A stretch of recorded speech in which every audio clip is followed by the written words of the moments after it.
recent crash landing of the Trivandrum-Dubai Emirates flight was really a miracle. Everyone on the plane, as we all know, escaped, and sadly, the only death after the crash was a fireman who was trying to put out the fire.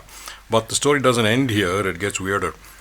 One of the passengers, whose picture you see here, survived this deadly accident. He goes home and finds a notice informing him that he has won $1 million in the state lottery. Now, this man's DNA certainly needs to be banked for future reference. Whatever he's got is the right kind. Here's a gadget that goes on the top of my list for Santa Claus for this Christmas. Most of us at some time would have owned or at least played around with one of these multicolored ball pens.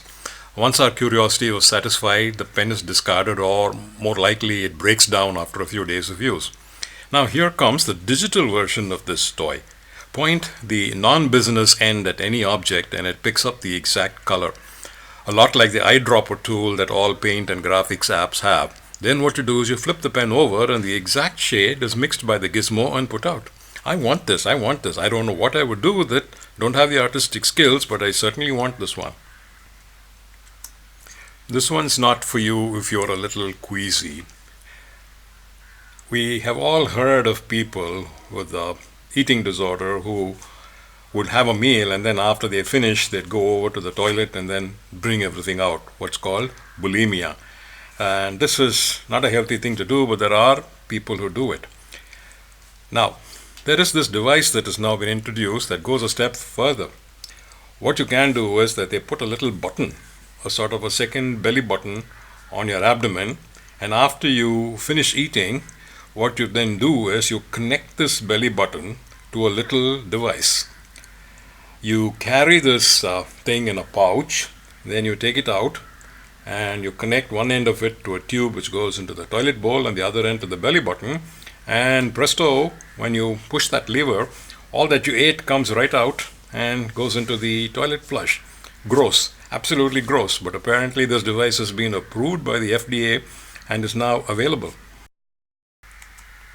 No prizes here for guessing who this is. If you don't know who Michael Caine is, you probably just recently arrived on the planet. This absolutely fabulous actor, apparently his real name is Maurice Micklewhite. That's what's on his passport, and the problem is that every time he travels, and I'm sure he does a lot of it, going through passport control, people get terribly excited and they say, hey, here's Michael Caine, and then the passport officer looks at the passport and it says Maurice Micklewhite.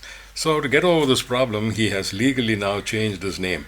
Good thing he did, because I don't think Maurice Micklewhite has the same kind of class as Michael Caine, and great actor that he is, I still don't think the name would have been good. And to end with some sound practical advice, if you want to avoid malaria, just wear a chicken. It looks like some kind of odor that comes from the chickens keeps Anopheline mosquitoes away. So when you want to step out, just put a little chicken essence behind your ears and you're good to go. Don't have to worry about malaria. So that's all for this one, folks. And as the rappers would say, be bad, do good. Bye now.